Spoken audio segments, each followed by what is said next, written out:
This is going to be spoilers for all the way up through Rhythm of War, looking at both a "Why'd you say it like that, Brandon?" receipts from the text, and a conversation that Dallin Lutz and I were having about how many oaths Shallan has sworn, how many Shardblades she has had, as well as what Shardblade she has used at what time. I want to start today with this piece of evidence, this quote. How many oaths can a Radiant swear? Brandon: there is an upper limit / threshold to the number of oaths a Radiant may make. By the end of Words of Radiance, Shallan was a step higher than Kaladin. So to recap, at that point, we know from our reliable narrators exactly where Kaladin is. So knowing where Kaladin is can then tell us where Shallan is.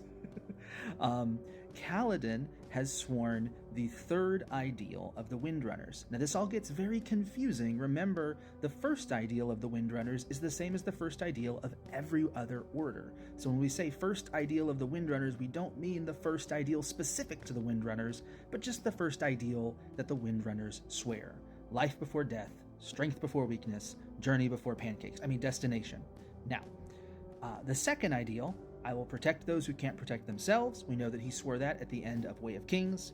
And then I will protect even those I hate so long as it is right. He swore near the end of Words of Radiance. And we know that by the end of Words of Radiance, Shallan is a step higher than Kaladin.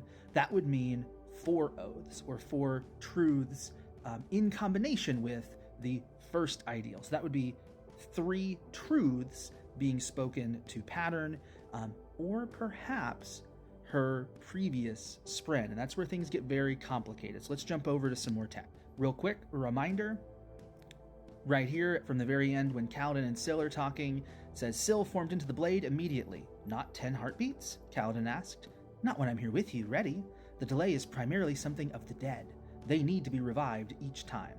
So we're reminded the 10 heartbeats thing, as a general rule, is about dead spren, and I think probably the fact that the dead spren are not necessarily hanging around in the cognitive realm right next to the Radiant the whole time, but that's a discussion for another day. We know from Lasting Integrity a bunch of them were just hanging out there. So let's go on to the next piece of text. So this is early on in Words of Radiance.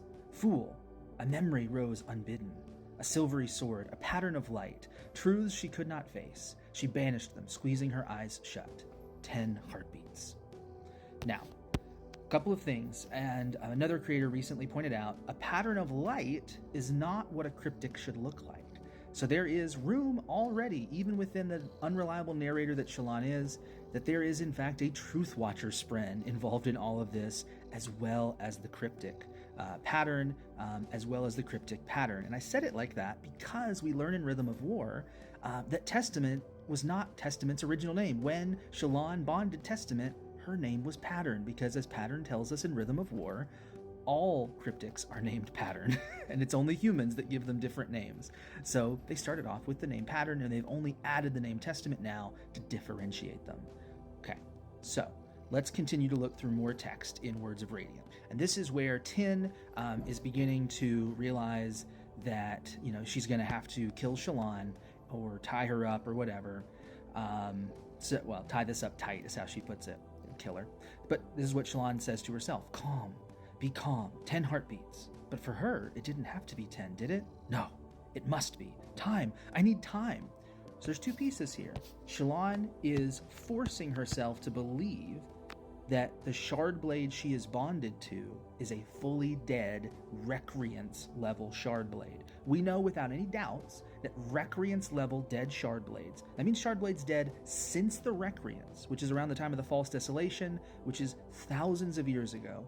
Those spren who died as a result of them and their Radiance breaking their oaths after the sealing away of Ba-Ado Mishram, we know that they take 10 heartbeats to summon, with the exception of Maya, who has begun to renew this bond with Adolin. At the Battle of Thalen Afield, she takes less than 10 heartbeats. There's that beginning of a bond. There's something going on there that allows her to break that 10 heartbeat rule. So if Shallan here is thinking about Pattern, aka Testament, her first cryptic, being able to be summoned faster than 10, It's because she knows that she had a different kind of bond, and the bond was broken more recently, and is broken in such a way that it doesn't follow the normal rules. So let's look at the next piece of text. All right, so we're not going to look at any more text right now. I'm not able to get the quotes up, but here's what I'm going to look us through. So first, we know that by the end of this book, by the end of Words of Radiance, Shallan should have spoken 3 truths. If we work backwards, we know there's I killed my father. We know that Shallan is honest about being terrified.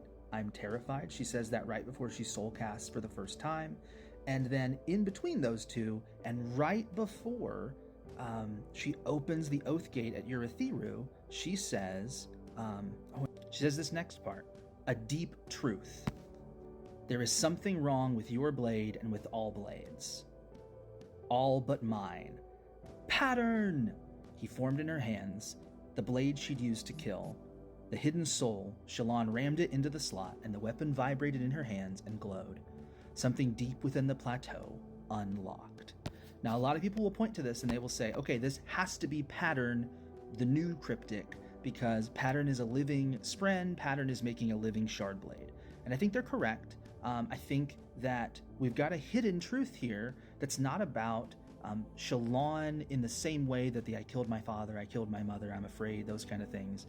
But there's something wrong with my blade. She's admitting to a truth here, that her blade is different than the rest. Even Testament, the blade that she's holding. So she's continuing to lie to herself, and that's the trouble here. Shallan is an unreliable narrator, and truly, I don't even know if at the end of the series we'll fully know everything true about Shallan, unless she can reach the final ideal of a Lightweaver. If she does, I believe she'll have run from all the lies, and she'll be able to speak truth and be able to move forward. But we just won't know that till we get to the end of the series. But all that to say, Dallin, I think you were originally asking about like what's going on with the cryptics in terms of which Shardblade she's using. She had not sworn enough oaths by the time that she was killing Tin for Pattern to be a Shardblade. And there's also some reference to Pattern going to get the people to help, so he couldn't have been the Shardblade that she used to kill Tin. I do believe that was Testament. I do believe that because Testament was killed more recently and different than the Recreants, that means there's a difference in the way that Testament is able to manifest, that she's closer to Maya and being able to be summoned more quickly. And we even see in the Chasms that the Shardblade that Shallan gives is able to change shape. And my argument would be that again is not Pattern, it is the original. It's not the new Pattern, it's the original Testament being different than the rest of the Shardblades. That there's something different with current Shardblades being broken than ancient ones. But all of this is going to come out much more clearly once we get further truths from Shallan, hopefully in Wind and Truth. And I look forward to seeing it with y'all. Bye.